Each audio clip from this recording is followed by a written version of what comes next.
Hello students, welcome back to the social class 7, history chapter 4, creation of an emperor, the Mughal dynasty. Okay, already we saw the first two videos in that we have discussed about how the emperor ruled the country. Okay, right now we are going to discuss about Akbar Nama and Annie E. Akbar. Okay, இது ஆக்சுவலாக என்ன அப்படின்னா ஒரு book ஓகேவா about Akbar. Okay, just listen. Akbar ordered one of his close friend and countries, Abul Fazil, to write a history of his region. Abul Fazil wrote a 3-volume history of Akbar region titled Akbar Nama. Okay, the first volume deals with Akbar's ancestors and the second volume recorded the events of Akbar region, and third volume is the Annie E. Akbar. It deals with the Akbar administration, household, army and revenues of geography of the emperor.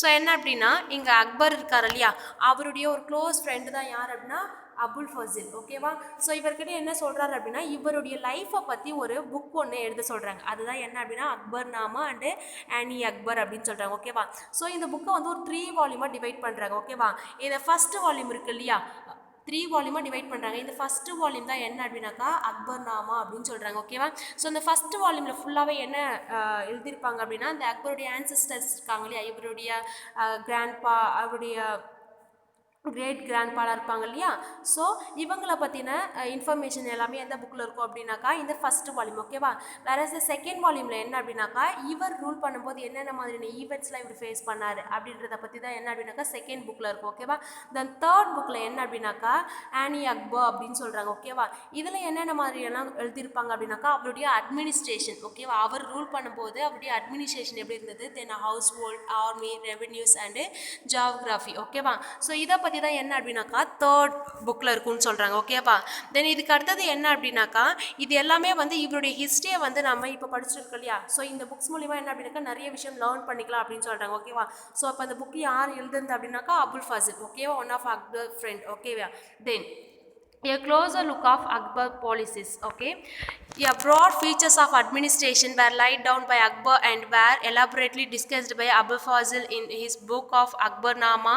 In particular, it is last volume the An E Akbari. ஓகேவா, so என்ன அப்படின்னாக்கா நம்ம அக்பரை பற்றி ரொம்ப டீட்டெயிலாக தெரிஞ்சுக்கணும், அவருடைய administration, அவருடைய ரூலிங் ஸ்டைல் எல்லாமே என்ன அப்படின்னாக்கா இந்த புக்ஸ் மூலிமா நம்ம லேர்ன் பண்ணிக்கலாம் அப்படின்னு சொல்கிறாங்க. ஓகேவா, the book name is Akbar Nama and An E Akbari. ஓகேவா, Abul Fazil explained that the empire was divided into province called Subas, governed by the Subada, who carried out both political and military functions. So என்ன அப்படின்னா so இந்த அக்பர் இந்த எம்பரர்லாம் இருக்காங்க இல்லையா, அவங்களாம் என்ன அப்படின்னா நிறைய டிவைட் பண்ணி வச்சுருந்தாங்க. ஓகேவா, ஃபார் எக்ஸாம்பிள் சுபாஸ். ஓகேவா, ஸோ அந்த இந்த அட்மினிஸ்ட்ரேஷன்லாம் பார்த்துக்கிறது யார் அப்படின்னாக்கா சுபாஸ் அப்படின்னு சொல்லுவாங்க. ஓகேவா, தென் நெக்ஸ்ட் ஒன் வந்து கவர்னர் பொசிஷன்ஸ்லாம் யாருக்கு இருக்கும் அப்படின்னாக்கா சுபதார் அப்படின்னு சொல்லுவாங்க. ஓகேவா, ஸோ இவங்க 2 பேருமே என்ன பண்ணுவாங்க அப்படின்னா இந்த போத் பொலிட்டிக்கல் அண்ட் மிலிட்ரி. ஓகேவா, இது எல்லாமே ஃபங்க்ஷன் பண்ணுறது யார் அப்படின்னாக்கா சுபாஸ் அண்ட் சுபதாஸ். ஓகேவா, இவங்களாம் யார் அப்படின்னாக்கா எம்பரர் அப்பாயிண்ட் பண்ண பர்சன். ஓகேவா,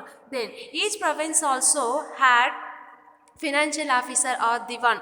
ஸோ அதாவது இப்போ இதுக்கெல்லாம் வந்து சேலரி கொடுக்கணும் இல்லையா, ஸோ அதுக்குன்னு ஒரு ஃபினான்ஷியல் ஆஃபீஸர் தேவை. அவர் தான் யார் அப்படின்னாக்கா திவான் அப்படின்னு சொல்லுவாங்க. ஓகேவா, then for the maintenance of peace and order in his province, the Subada was supported by the other officers such as military paymaster, the minister in charge of the religious and the charitable patronage, military commander and the town police commander. So என்ன அப்படின்னாக்கா இவங்களுக்கு கீழே ஒவ்வொரு பர்சனையும் appoint பண்ணாங்க. ஓகேவா, financial மினிஸ்டருக்கு வந்து யார் அப்படின்னு திவான் அப்படின்னு சொன்னாங்க. ஓகேவா, தென் மிலிட்ரி பை மாஸ்டருக்கு வந்து பைசாஹி அப்படின்னு சொல்லுவாங்க. தென் வந்து என்ன அப்படின்னா இந்த மிலிட்ரி இருக்காங்க இல்லையா, மிலிட்ரி கமாண்டர் இருக்காங்க இல்லையா, அவங்களெல்லாம் என்னென்னு சொன்னாங்க அப்படின்னா ஃபவுதாஸ் அப்படின்னு சொன்னாங்க. தென் போலீஸ் கமாண்டர்லாம் வந்து கோட்வால் அப்படின்னு சொன்னாங்க. ஓகேவா, தென் இந்த மாதிரி இவங்களுக்கு கீழே ஒவ்வொரு பர்சனும் அப்பாயிண்ட் பண்ணி தான் என்ன பண்ணாங்க அப்படின்னாக்கா இவங்க ரூல் பண்ணிக்கிட்டு இருந்தாங்க அப்படின்னு சொல்கிறாங்க. ஓகேவா, தென் நூஜான்ஸ் இன்ஃப்ளூயன்ஸ் இன் ஜஹின்ஸ் கோர்ட். கவுண்ட். ஓகேவா? இப்போ இந்த நூர் ஜான் அப்படின்றது யார் அப்படின்னாக்கா அவங்களுடைய ஜஹாங்கீர் இருக்காரடி அவருடைய ஒய்ஃப். ஓகேவா? ஸோ அவங்களுடைய நேம் என்ன அப்படின்னா மெஹர்னிஷா அப்படின்னு சொல்லுவாங்க. ஆஃப்டர் இவர் மேரேஜ் பண்ணதுக்கு அப்புறம் தான் என்ன அப்படின்னாக்கா நூர் ஜான் அப்படின்னு சொல்றாங்க. ஓகேவா? தென் இவங்க எப்படிப்பட்ட ஒரு பர்சன் அப்படின்னா ரொம்ப வந்து லாயலாக இருப்பாங்க. இவருக்கு ரொம்ப லாயலாக இருந்ததால ப்ளஸ் இந்த மொனார்க்குலாம் வந்து ரொம்ப சப்போர்ட்டிவாக இருப்பாங்க. அதனால என்ன பண்ணுவாங்க அப்படின்னாக்கா ஸோ இவங்களுடைய காயின்லாம் இருக்கு இல்லையா, ஜஹாங்கீர் இருக்கார் இல்லையா, இவருடைய காயின்லாம் வந்து ஒன் சைடு வந்து இவருடைய ஃபேஸும் இன்னொரு சைடு என்ன அப்படின்னாக்கா இவங்களுடைய ஃபேஸ். ஓகேவா? நூர்ஜான் இருக்காங்க இல்லையா, இவங்களுடைய ஃபேஸ் இருக்கும். ப்ளஸ் அதுக்கு கீழே என்ன எழுதியிருக்கும் அப்படின்னாக்கா குயின் பேகம் அப்படின்னு சொல்லிட்டு குயின் பேகம் நூர்ஜான் அப்படின்ற மாதிரி மென்ஷன் பண்ணியிருக்கோம். விச் மீன் அந்த நூர்ஜானை வந்து ரொம்ப போர்ட்ரே பண்ணியிருப்பாங்க. ஓகேவா? ஸோ அந்த அளவுக்கு அவங்க வந்து இந்த எம்பரருக்கு வந்து ரொம்ப லாயலாக இருந்தாங்க. ஓகேவா?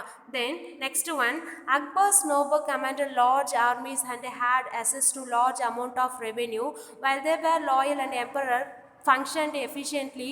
But the end of the 17th century many nobles have built the independent network for their own. The royalties to be emperor were weakened by their own self interest. So என்ன அப்படின்னா இந்த அக்பர் பீரியட் இருக்கு இல்லையா, so அந்த அக்பர் பீரியடில் என்ன அப்படின்னாக்கா நிறைய லாட் ஆஃப் சேஞ்சஸ். ஓகே, ரொம்ப டெவலப்மெண்ட்டாக தான் இருந்தது. ஓகேவா? ப்ளஸ் எப்படின்னாக்கா இப்போ மக்கள்லாம் விவசாயம் பண்ணுறாங்க இல்லையா, அவங்க கிட்ட என்ன பண்ணாங்க அப்படின்னாக்கா ரெவென்யூ கலெக்ட் பண்ண ஸ்டார்ட் பண்ணாங்க. ஓகேவா? ஸோ இதன் மூலிமா என்ன பண்ணாங்க அப்படின்னா ஒரு ஸ்மூத்தாக ரன் பண்ணிக்கிட்டு இருந்தாங்க. ஒரு ஸ்டேஜ்க்கு அப்புறம் என்ன ஆகுது அப்படின்னாக்கா இவருக்கு கீழே வச்சிருக்கக்கூடிய இந்த திவான்லாம் இருக்காங்க இல்லையா, இந்த ஜமீன்தாஸ்லாம் இருக்காங்க இல்லையா, அவங்களாம் என்ன பண்ணுறாங்க அப்படின்னா இந்த 17th செஞ்சுரியில் ஏன் வந்து நம்ம காசு மணி கலெக்ட் பண்ணி அவங்களுக்கு கொடுக்கணும் அப்படின்ற மாதிரி என்ன பண்ணிட்டாங்க அப்படின்னாக்கா இந்த அக்பருக்கு அகெயின்ஸ்டாக மாறிட்டாங்க. ஓகேவா? ஸோ அதுக்கப்புறம் என்ன ஆகுது அப்படின்னாக்கா ரொம்ப வந்து அந்தளவுக்கு ப்ராப்பராக கண்ட்ரியை ரூல் பண்ண முடியல அப்படின்னு சொல்கிறாங்க. ஓகேவா? தென் இது எந்த ஸ்டேஜில் நடக்குது அப்படின்னாக்கா 17th செஞ்சுரியில். ஓகேவா? தென் while Akbar was the faithful Shikari during the 1570s, he started discussion on religious with the Hulma. Okay, then Brahmins, Jesus priests who were Roman Catholics and the Zoroastrian. This discussion took place in the Ipak Khan. He was interested in the religious and the social customs of different people. It made him realize that the religious scholars who were emphasized rituals and the dogma were often by gods. So என்ன அப்படின்னா இந்த அக்பர் பீரியடில் இவர் என்ன பண்ணுறாரு அப்படின்னாக்கா 1570 இவர் ஒரு மீட்டிங் மாதிரி அரேஞ்ச் பண்ணுறாரு. என்ன அப்படின்னாக்கா அதில் வந்து டிஃப்ரெண்ட் ரிலீஜியஸில் இருக்கக்கூடிய மக்களை வந்து மீட் பண்ணி என்ன பண்ணுறாரு அப்படின்னாக்கா எல்லாருமே வந்து ஈக்குவலாக இருக்கலாம். இதுக்கப்புறம் என்ன அப்படின்னாக்கா எந்த ஒரு ரிலீஜியஸ் டிஃப்ரென்ஸுமே நமக்கு வேணாம், எல்லாமே என்ன ஈக்குவலாக இருக்கலாம் அப்படின்னு சொல்கிற மாதிரி ஒரு மீட்டிங் அரேஞ்ச் பண்ணுறாரு. ஸோ அதில் யாரெல்லாம் வந்து பார்ட்டிசிபேட் பண்ணுறாங்க அப்படின்னாக்கா பிராமின்ஸ் இருக்காங்க, ஜீசஸ் பிரீஸ்ட் இருக்காங்க, தென் ரோமன் கேத்தலிக்ஸ் இருக்காங்க இல்லையா, ஸோ இவங்க எல்லாமே இருக்காங்க. அட் லாஸ்ட் வந்து என்ன அப்படின்னாக்கா இது வந்து ஒரு அகெயின்ஸ்டாக தான் போய் முடியுது. யாருமே வந்து என்ன பண்ணல, யாருமே வந்து அக்செப்ட் பண்ணிக்கல. ஓகேவா? ஸோ நாங்கள் என்ன பண்ணுவோம் அப்படின்னாக்கா எங்களுடைய ஓன் ரிலீஜனை தான் வந்து ஃபாலோ பண்ணுவோம், எல்லாருமே வந்து நாங்கள் ஈக்குவலாக அக்செப்ட் பண்ணிக்க மாட்டோம் அப்படின்னு சொன்னாங்க. ஓகேவா? Then the teacher created division and the disharmony amongst his subject. This eventually lead Akbar to a idea of the sulhi-ul or universal peace. அதாவது என்ன சொல்கிறாங்க அப்படின்னாக்கா ஸோ என்ன பண்ணணும் அப்படின்னாக்கா நம்ம இனிமேல் வந்து என்ன ஃபாலோ பண்ணலாம், யூனிவர்சல் பீஸ் அப்படின்றதே ஃபாலோ பண்ணலாம். எல்லாருமே வந்து ஈக்குவலாக இருக்கலாம், யாரும் வந்து என்ன அப்படின்னாக்கா எந்த ஒரு டிஃப்ரென்ஸுமே இல்லை, எல்லாமே வந்து சேம் தான் அப்படின்ற மாதிரி சொல்கிறாங்க. ஓகேவா? Then this idea of the tolerance did not the discrimination between people of different religion is realm. Instead of focused on the system of ethics, honesty, justice, peace. Ethics, honesty, justice, peace. That was the universally applicable. So என்ன சொல்கிறாங்க அப்படின்னாக்கா so இந்த ஒரு term universal piece இருக்கு இல்லையா, so இதை follow பண்ணோம் அப்படின்னாலே எல்லாருமே வந்து ஈக்குவல், நமக்குள்ளே என்ன அப்படின்னாக்கா எந்த ஒரு வந்து பாகுபாடுமே இருக்காது. நம்ம என்ன பண்ணலாம் அப்படின்னாக்கா இந்த யூனிவர்சல் பீஸையே வந்து ஃபாலோ பண்ணலாம் அப்படின்னு சொன்னாங்க. இதில் என்னென்ன மாதிரியான ப்ராஃபிட்லாம் நமக்கு கிடைக்கும் அப்படின்னா இதில் வந்து ஒரு ஹானஸ்ட் இருக்கும், ஜஸ்டிஸ் இருக்கும், பீஸ் இருக்கும். ஸோ என்ன பண்ணலாம், இதை யூனிவர்சல் பீஸ் ஃபாலோ பண்ணலாம் அப்படின்ற மாதிரி ஒரு கோரிக்கையை முன்வைக்கிறார். ஓகேவா? Then Abul Fazl helped Akbar in forming a vision of the governance around his idea of sulhi-ul.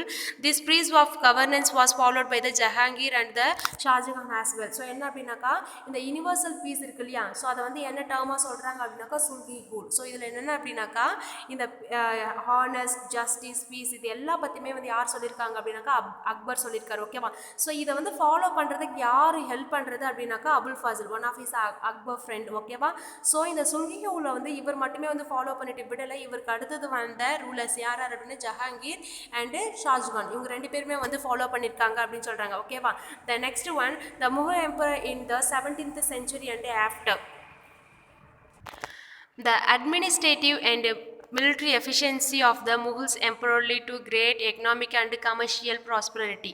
International travelers described it as the fabled land of wealth. அதாவது ஸோ இப்போ இவங்களுக்கு வந்து அந்த அளவுக்கு ஒரு ப்ராப்பரான எஜுகேஷன் எதுவுமே இல்லை. ஆனால் வந்து என்ன பண்ணுறாங்க அப்படின்னாக்கா ஒரு ஒரு ஸ்போர்ட்டிவாக எடுத்துக்கிட்டு என்ன பண்ணாங்க அப்படின்னாக்கா ரொம்ப ப்ராப்பராக ரூல் பண்ணிக்கிட்டு இருந்தாங்க இல்லையா. ஸோ இது எல்லாமே எதன் மூலிமா சாத்தியமாச்சு அப்படின்னாக்கா ப்ளஸ் வந்து இந்த மிலிட்ரி இருக்குது பாருங்கள். ஸோ இந்த மிலிட்ரி வச்சு தான் என்ன பண்ணாங்க அப்படின்னாக்கா நிறைய பிளேஸை வந்து இவங்க வார் மூலிமா வந்து வின் பண்ணாங்க. ஓகேவா. ப்ளஸ் இவங்க ஃபாலோ பண்ண அட்மினிஸ்ட்ரேட்டிவ் சிஸ்டம் இருக்கு இல்லையா, அதுவுமே வந்து ரொம்ப ப்ராப்பராக இருந்தது அப்படின்னு சொல்கிறாங்க. ஓகேவா. ஸோ இந்த மிலிட்ரி பர்பஸில் இந்த பர்டிகுலர் இந்த அக்பர் பீரியட்ல வந்து அவர் என்ன பண்ணுவார் அப்படின்னா ரொம்ப பவர்ஃபுல் வெப்பன்லாம் யூஸ் பண்ணார். அந்த போருக்கு போகணும் அப்படின்னாக்கா ரொம்ப பவர்ஃபுல் வெப்பன்லாம் யூஸ் பண்ணி என்ன பண்ணார் அப்படின்னா நிறைய பிளேஸை வந்து கைப்பற்றினார். ஓகேவா. தென் இப்போ இந்த பிளேஸ் வந்து ஒரு ஸ்டேஜுக்கு அப்புறம் என்ன அப்படின்னாக்கா ரொம்பவே வந்து வெல்தி லேண்டாக ஆயிடுச்சு. ஓகேவா. இப்போ இந்த இன்டர்நேஷ்னல் ட்ராவலர்லாம் இருக்காங்களே இவங்களாம் என்ன சொல்கிறாங்க அப்படின்னாக்கா இந்த லேண்ட் வந்து ரொம்ப வந்து வெல்தியாக ஆயிடுச்சு அப்படின்னு சொல்கிறாங்க. ஓகேவா. Then but the same visitors were also applied at the state of the poverty, the extracted side of the side by side with the greatest opulence. The inequalities were the clear document from the 20th year of the Shah Jahan region inform as the highest rank of the Mansabdas were only 445 numbers out of the total 8,000. So என்ன சொல்கிறாங்க அப்படின்னாக்கா ஒரு side மட்டும்தான் என்ன அப்படின்னாக்கா இந்த லேண்ட்லாம் வந்து ரொம்ப வெல்த்தியாக இருக்குது. ஓகேவா. ரொம்ப வந்து மக்கள்லாம் வந்து ரொம்ப ஹாப்பியாக அவங்களுக்கு தேவையான அந்த பேசிக் நீட்ஸ் எல்லாமே இருக்குது. பட் ஒன் சைட் பார்த்தோம் அப்படின்னாக்கா ரொம்ப இன்னுமே பாவர்ட்டியாக இருக்கக்கூடிய மக்கள் பாவர்ட்டியாக தான் இருந்துகிட்டு இருக்காங்க அப்படின்னு சொல்கிறாங்க. ஓகேவா. ப்ளஸ் வந்து என்ன அப்படின்னாக்கா இவருக்கு வந்து ஹெல்ப் பண்ணுற பர்சன் எல்லாமே வந்து இவருக்கு அகைன்ஸ்டாக மாறிட்டாங்க. ஃபார் எக்ஸாம்பிள் இந்த ஜமீன்தாஸ்லாம் இருக்காங்க இல்லையா, அவங்களும் என்ன பண்ணாங்க டேக்ஸ் கலெக்ட் பண்ண அவங்களுக்கும் ஒரு ஓன் நெட்ஒர்க்கை வந்து அவங்களே கிரியேட் பண்ணிக்கிட்டாங்க. இவங்களுக்கு ஹெல்ப் பண்ணுற ஒரு முடிவில் இல்லை. ஓகேவா. த நெக்ஸ்ட் என்ன ஆகுது அப்படின்னாக்கா இப்போ வந்து நம்ம இந்த ஷாஜகான் இருக்கார் இல்லையா, அவருடைய பீரியடில் வந்து என்ன அப்படின்னாக்கா இந்த ரேங்க் சிஸ்டம்லாம் இருந்தது. மன்சப்தாஸ்லாம் இருந்தாங்க இல்லையா. ஆனால் இப்போ வந்து அவுட் ஆஃப் 8,000 மன்சப்தாஸ் இருந்தாங்க. பட் வந்து எவ்வளோ ஆயிடுச்சு அப்படின்னாக்கா 445 மன்சப்தாஸ் தான் இருந்தாங்க. ஸோ அந்த அளவுக்கு வந்து என்ன அப்படின்னாக்கா இந்த பாவர்ட்டி வந்து அதிகமாகிடுச்சு அப்படின்னு சொல்கிறாங்க. ஓகேவா. தென் அவங்க இருக்கக்கூடிய சேலரிஸுமே வந்து ரொம்ப கம்மியாயிடுச்சு. ஸோ அதனால் என்ன பண்ணுறாங்க, ஸோ இவங்களுக்கு வந்து ஓன் இன்ட்ரெஸ்ட் இல்லாதால இவங்களுக்கு ஹெல்ப் பண்ணுறதுக்கு விரும்பலை அப்படின்னு சொல்கிறாங்க. ஓகேவா. Then the Mughal emperor and their mansabdars spend a great deal of their income and salaries and goods. The expenditure of the benefit of the artisan and peasantry who supplied them with goods and produce.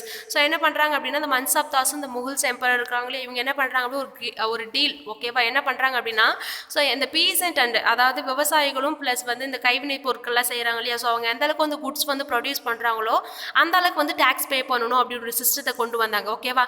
Then but the scale of the revenue collection left very little of the investment of hands of primary producers, the peasant hand and artisan. The poorest among them lived from land to mouth and they could hardly consider investing of the additional source tools and supplies to increase productivity. So என்ன சொல்கிறாங்க அப்படின்னா so இவங்களுக்கு வந்து அந்த அளவுக்கு பேசிக்காக ஒரு விவசாயம் பண்ணணும், ஒரு கைவினை பொருட்கள் செய்யணும் அப்படின்னா ரா மெட்டீரியல்ஸ்லாம் வாங்கணும் இல்லையா. ப்ளஸ் வந்து விவசாயம் பண்ணுறதுக்கு ஒரு பேசிக்காக வந்து நம்ம ஒரு அமௌண்ட் வச்சுருந்தா தான் என்ன பண்ண முடியும், விவசாயம் பண்ண முடியும். ஓகேவா. நம்ம விவசாயம் பண்ணணும் அப்படின்னு நினச்சினா மட்டும் என்ன பண்ண முடியாது, அந்த நெல்லாம் விளைஞ்சிடுமா இல்லை இல்லையா. அப்போ அவங்களுக்கு ஒரு இனிஷியலாக அமௌண்ட் வேணுமா, அந்த அமௌண்ட்டு கூட இல்லாமல் என்ன பண்ணுறாங்க அப்படின்னாக்கா மக்கள் ரொம்ப கஷ்டமாக இருக்காங்க. ஓகேவா. ஸோ அதனால் வந்து அவங்களால டேக்ஸ் பே பண்ண முடியாது. இதுவுமே வந்து இந்த முகலாய பேரரசுக்கு ஒரு பெரிய பேரிழப்பு அப்படின்னு சொல்கிறாங்க. ஓகேவா. ஸோ இவங்க கிட்ட வந்து அமௌண்ட் டேக்ஸ் கலெக்ட் பண்ணி என்ன பண்ணாங்க அப்படின்னாக்கா ஓரளவுக்கு ஸ்மூத்தாக ரன் பண்ணிட்டு இருந்தாங்க. ப்ளஸ் இங்கே வந்து விவசாயிங்கிட்டையும் பணம் கிடையாது. ப்ளஸ் வந்து இந்த ஆர்டிசம் இவங்ககிட்டையும் வந்து ஒரு பேசிக்காக வந்து எந்த ஒரு சோர்ஸுமே இல்லை. அதனால் வந்து இவங்களால டேக்ஸ் வந்து பே பண்ண முடியல அப்படின்னு சொல்கிறாங்க. ஓகேவா. Then the enormous wealth of the resource commanded by the Mughals elite made them an extremely powerful group of people in the last 17th century. As the authority of the Mughal emperor slowly declined, his servants emerged as powerful centers of the power in the region. They constituted new dynasties and held command province like the Hyderabad and the Hawat. So என்ன சொல்கிறாங்க அப்படின்னா, so ஒரு 17th செஞ்சுரிக்கு முன்னாடி வரைக்குமே இவங்க வந்து ஒரு powerful ரூலர்ஸாக தான் இருந்தாங்க. முகுல் எம்பரர்ஸ் இருக்காங்க இல்லையா, ஸோ அவங்க என்ன பண்ணாங்க அப்படின்னா பவர்ஃபுல் ரூலர்ஸாக தான் இருந்தாங்க. ஸோ ஆஃப்டர் தட் என்ன ஆகுது அப்படின்னாக்கா, அவங்களுடைய பவர் வந்து கொஞ்சம் கொஞ்சமாக என்ன ஆகுது, டிக்ரீஸ் ஆகுது. பிகாஸ் ஆஃப் த அந்த ரெவென்யூ லேக் ஆஃப் ரெவென்யூஸ். ஓகேவா. ஸோ என்ன பண்ணுறாங்க அப்படின்னாக்கா, இவங்களுக்கு கீழே வந்து நிறைய மக்கள் ஒர்க் பண்ணிட்டு இருந்தாங்களே, அவங்க என்ன பண்ணுறாங்க அப்படின்னாக்கா இவங்களுக்கு அகெயின்ஸ்டாக மாறிட்டு இவங்களுக்குன்னு தனித்தனி நெட்ஒர்க்கை ஃபார்ம் பண்ணிக்கிட்டு இவங்க என்ன பண்ணுறாங்க அப்படின்னாக்கா நிறைய டைனஸ்டி மேக் பண்ணுறாங்க. ஓகேவா. ஸோ அந்த மாதிரி வந்து என்ன பண்ணுறாங்க அப்படின்னா நிறைய பிளேஸை ரூல் பண்ண, அதாவது கைப்பற்ற ஆரம்பிச்சிட்டாங்க. லைக் ஹைதராபாத் அந்த ஹவாத். ஓகேவா. இந்த மாதிரி பிளேஸ்லாம் வந்து இவங்க கிட்டேருந்து இவங்க கைப்பற்றிட்டாங்க அப்படின்னு சொல்கிறாங்க. ஓகேவா. தென் although they continue to recognize the Mughals emperor in Delhi as their master, by the 18th century of the province of the emperor had consoled in the independence political identities where we will read about them in chapter 10. Okay. என்ன சொல்கிறாங்க அப்படின்னா, so இதை வந்து அந்த அளவுக்கு at எண்டில் வந்து என்ன அப்படின்னாக்கா அந்த அளவுக்கு ப்ராப்பராக மெயின்டைன் பண்ணாததால், லைக் பாபர் வந்து ஓகேவா ஃபஸ்ட்டு ரூலர் பாபர், அவர் எப்படி ரூல் பண்ணாரோ அவருக்கு அடுத்தது வந்து யார் யார், தென் ஹுமாயூன், அக்பர், தென் ஜஹாங்கீர், ஷாஜகான், இந்த மாதிரி ஒவ்வொரு டைனஸ்டியும் வந்து ரூல் பண்ணிக்கிட்டு இருந்தாங்க இல்லையா. பட் வந்து இப்போது பாபர் தான் ஃபஸ்ட்டு ரூலர். ஸோ இங்கே அவுரங்கசீப் இருக்கார் இல்லையா, ஸோ அவருக்கு அடுத்தது வந்து இந்த டைனாஸ்டியில் யாருமே வந்து இந்த ரூல் பண்ணலை அப்படின்னு சொல்கிறாங்க. ஓகேவா. ஸோ இதை பற்றின டீட்டெயில்டாக நம்ம என்ன பண்ணலாம் அப்படின்னா சாப்டர் 10ல் படிக்கலாம். Okay students, okay, just recall this lesson. Okay, thank you to all.